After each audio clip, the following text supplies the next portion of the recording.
This audio reading is from the book John Ploughman's Pictures by Charles Spurgeon. Our selected reading is chapter 12, Never Stop the Plough to Catch a Mouse. There's not much profit in this game. Think of a man and a boy and 4 horses all standing still for the sake of a mouse. What would old friend Tusser say to that? I think he would rhyme in this fashion. A ploughman deserveth a cut of the whip, if for idle pretence he let the hours slip. Heaps of people act like the man in our picture. They have a great work in hand which wants all their wits, and they leave it to squabble over some pretty nothing not worth a fig. Old Master Tom would say to them, "No more tittle-tattle, go on with your cattle." He could not bear for a farmer to let his horses out for carting even, because it took their work away from the farm. And so I am sure he would be in a great stew if he saw farmers wasting their time at matches and hunts and the like. He says, "Who slacketh his tillage a carter to be? For groat got abroad at home shall lose 3. For sure by so doing he brings out of heart both land for the corn and horse for the cart. The main chance must be minded, and the little things must be borne with. Nobody would burn his house down to kill the black beetles, and it would never answer to kill the bullocks to feed the cats. If our baker left off making bread for a week while he cracked the cockroaches, what should we all do for breakfast?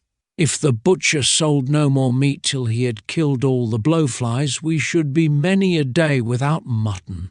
If the water companies never gave the Londoners a drink till they had fished every gudgeon out of the Thames, how would the old ladies make their tea?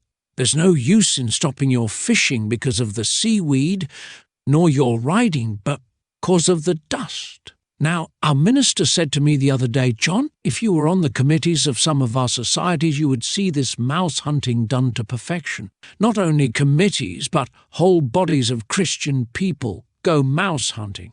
'Well,' said I, 'Minister, just write me a bit, and I will stick it in my book. It will be beef to my horseradish.' Here's his writing. 'A society of good Christian people will split into pieces over a petty quarrel or mere matter of opinion, while all around them the masses are perishing for want of the gospel. A miserable little mouse, which no cat would ever hunt, takes them off from their Lord's work.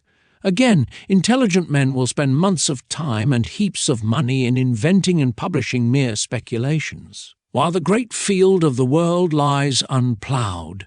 They seem to care nothing how many may perish so long as they can ride their hobbies.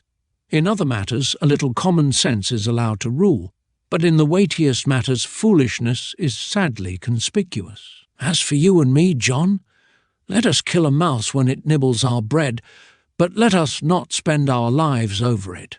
What can be done by a mousetrap or a cat should not occupy all our thoughts.